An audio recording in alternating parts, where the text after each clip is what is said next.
Jack Torrance. When I say that, you probably think of a crazy madman out to kill his family. Some of you might even think of evil. And you wouldn't be wrong.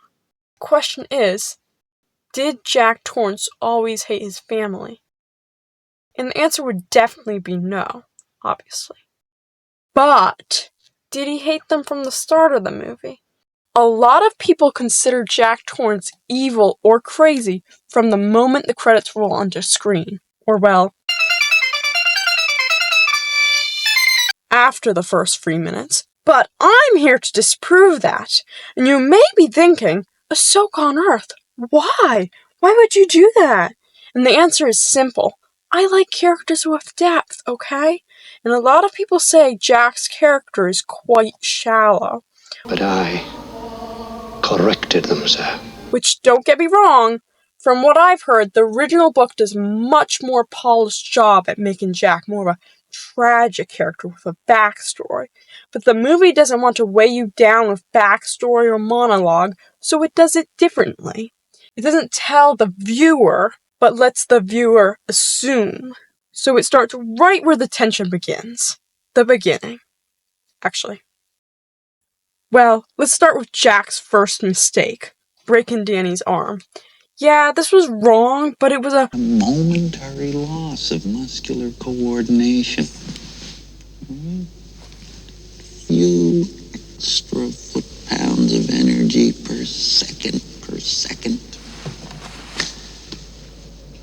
How'd you react if a child grabbed your writing?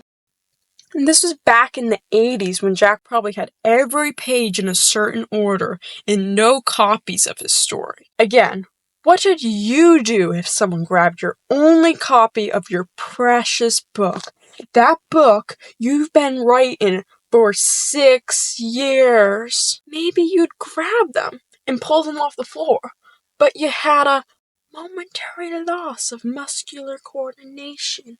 And let's not forget the fact Jack decided to become sober after this incident, which means he had to have cared a little bit about his family to get sober. And this all happened 3 months ago. Or was it 5? Or 3 years? Next up, the road trip. If anyone thinks Jack is being evil in this scene, they're the real crazy ones. I mean, come on. This was a great portrayal of a family road trip. And by my calculations of the low velocity and decelerated yawn Wendy has, they've been driving for a few hours. Through boring roads and probably some bad traffic. So, this is what I suspect has Jack annoyed. Or he could just be a dry trunk, which is fair enough. We must really be high up. The air feels so different.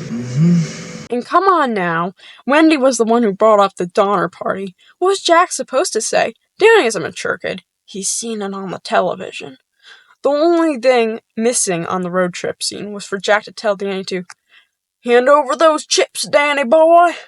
Danny boy, hand over those chips. I don't even know what the accent is. And now, if Jack was really evil and hateful in the beginning, explain why he thanked the woman at the counter. Thank you. Explain that, theorists. I think my biggest defense of Jack not hating his family, or being evil straight from the beginning, is probably the nightmare sequence. And for me, that was enough to know he truly cared about his family. I didn't need a full 30 minutes of backstory. If he was that distressed, he had to care at least a little bit, right? He even coins it as the most terrible nightmare he's ever had. That says a lot. I've always liked the idea that the hotel preyed on his weakness and guilt for what he did to Danny, with having the old lady hurt Danny and pour some salt into the wound of the nightmare he already had. In return, making Jack feel like he's always have this burden weighing him down. Then, the hotel preys on his alcohol addictions to seize him and entice him in, only for him to sell his soul for a cold glass of beer. Damn soul. Just a glass of beer.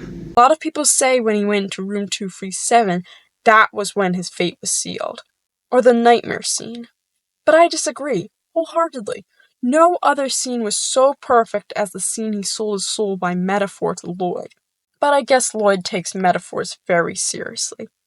The scene he takes that first sip, even reflecting the same exact expression he has frozen onto him on death. That was the moment when true evil began, and there was no turning back from that moment. That's about all. What's your favorite The Shining there, and how did I do on my rant about Jack Torrance? Thanks for watching. Bye.